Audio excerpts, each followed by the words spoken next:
The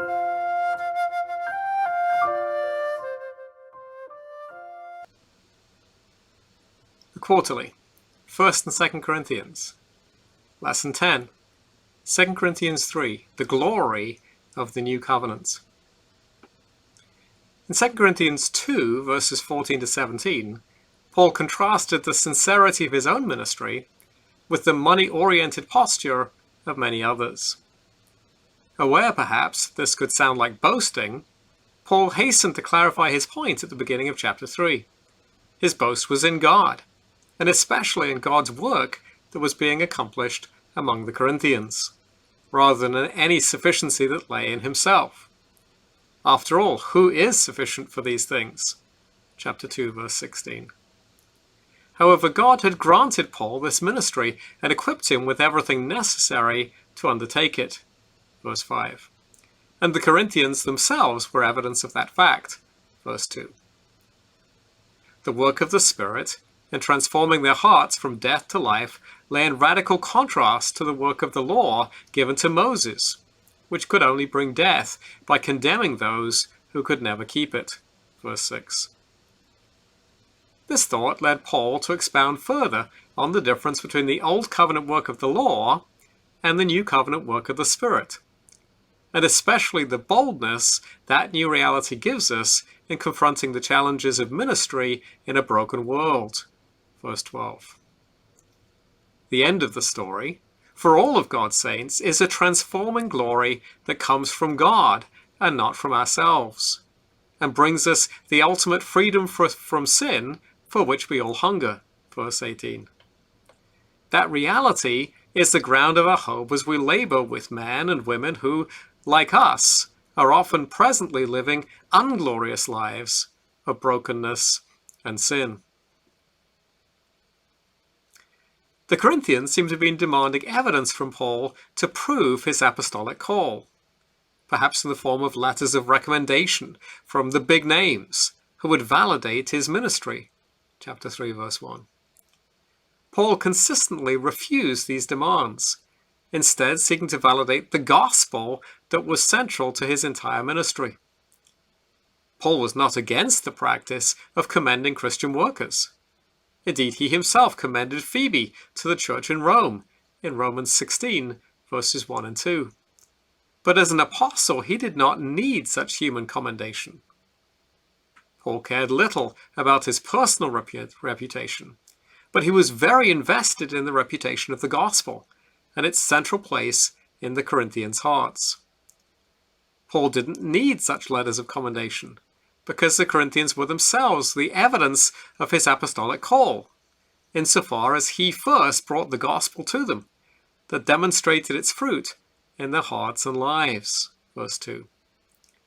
Their commitment to the gospel was a letter that could be read and understood by all, and that commitment was not the result of mere human skill. Rather, it was a work of the Spirit, not written on tablets of stone like the Ten Commandments, Exodus 24:12, 31:18, but written on human hearts and evidenced by the transformation in people's lives. Verse 3. But this was not merely a defense of Paul's competence for ministry. It was at the same time an affirmation of his own love for the Corinthian Christians, who were themselves written upon Paul's heart. Verse 2.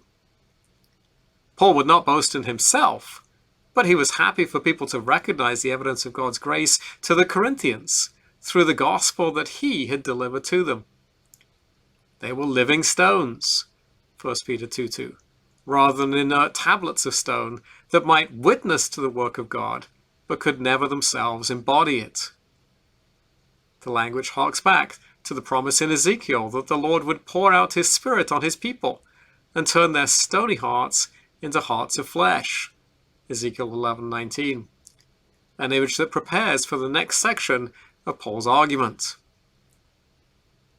This new covenant work of the Spirit through Paul is what gives him his confidence in his ministry, not anything within himself. 2 Corinthians 3:3. Though no one is sufficient for these things by themselves, chapter 2, verse 16, God had made Paul sufficient for this ministry by the work of his Spirit in himself and in the Corinthians. This is a key distinguishing feature of the New Covenant, of which Paul is a minister. It does not come inscribed in stone from the finger of God, Exodus 31:18, but rather directly from the work of the Spirit, 2 Corinthians 2:6. The letter inscribed on tablets of stone is the law that came by Moses in its highest form, the Ten Commandments. This law was God's good gift to his people, to be delighted in and meditated upon, Psalm 1 verses 1 and 2. No other nation in the world was so blessed as to have such a clear delineation of God's holy standard as Israel was, Deuteronomy 4:8. The law was holy, righteous, and good, Romans 7:12. And yet its impact was not to bring Israel life, but rather death. Israel's failure to keep the terms of the Sinai covenant led to repeated covenant curses that culminated in their exile to Babylon. And even on their return to Judah, they were not transformed by that experience. They still had stony hearts that no law written in stone could ever change. That's why the prophets of the Old Covenant spoke of the need of a new covenant that would not be like the Sinai covenant. A new covenant in which the people's hearts would be transformed from stone to flesh through the pouring out of God's Spirit. Jeremiah 31:31-34, Ezekiel 11:19, and 36:26-27. This transformation had now been accomplished through Christ, who brought us grace and truth in place of the law that came through Moses, John 1:17. This does not mean that Christians are now without a law, simply making it up as we go along. On the contrary, the promised new covenant would bring God's people into a deeper knowledge of the holy God whose grace they had received, Jeremiah 31:33-34. It would cause them to walk in God's statutes and carefully obey his rules, Ezekiel 36:27. And it would transform them ultimately into the image of Christ, 2 Corinthians 3:18. Paul's concern here is not merely the fact of the transformation that takes place from Old Covenant to New Covenant, from the letter to the Spirit, 2 Corinthians 3:6. Rather, it's with the impact of that transformation on his ministry. The ministry of the New Covenant that has been entrusted to him as an apostle is a ministry of even greater glory than that of the Old Covenant, 2 Corinthians 3:8. The Old Covenant was a clear revelation of God's glory. Indeed, when Moses came down from the mountain with the law, he had to cover his face with a veil, Exodus 34:29-36. The Israelites could not bear to look at Moses' shining face because they were afraid, and that fear kept them at a distance from God, Exodus 34:30. That's what God's holy law does to us. It reveals our sin and promotes fear in our relationship with God, since we know that we cannot measure up to this holy standard. But even though it had its own glory, the law given at Sinai was only temporary. It served its purpose by making it undeniably clear that even such a perfect law could not create compliant hearts in fallen human beings. Instead, the law hardened the heart of the Israelites and left them as spiritually dead as those around them, who only had the law that was written on their hearts by nature. The law of Moses thus had a ministry of condemnation rather than a ministry of righteousness, 2 Corinthians 3:8.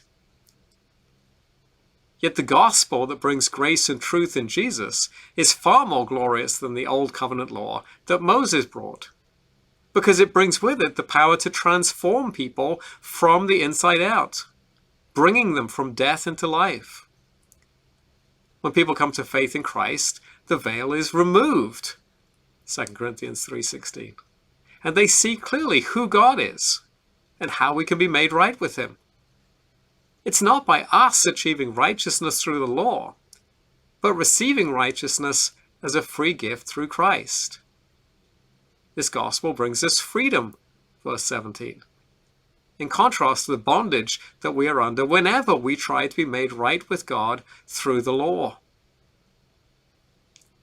Paradoxically, the gospel also brings us the sanctification that the law could never achieve, because the Spirit now remakes us into the image of Christ as we behold his unveiled glory. 2 Corinthians 3:18. Sanctification takes place, not through more commands that tell us to try harder to keep the law, but rather through a clearer vision of who Christ is and what he has done for us. Verse 18. Sanctification is a work of God's Spirit, not a process over which we have control. And it will be completed when we see Christ face to face on the last day. Philippians 1:6. In the meantime, it is advanced through gospel-centered preaching that proclaims Christ crucified, raised, and exalted, who is our hope of glory. 1 Corinthians 2:2, Colossians 1:27. Application questions. 1. Paul claims that the Corinthians are living witnesses of the validity of his gospel ministry. How has your life been influenced by the ministry of others? Which pastors or lay people have shaped your life with the gospel? And how does your life bear the marks of their influence? 2. How do you as a Christian relate to the law of God? 3. Why is the gospel more glorious than the law, even though the law has its own glory? 4. How do the law and the gospel combine in the work of sanctification?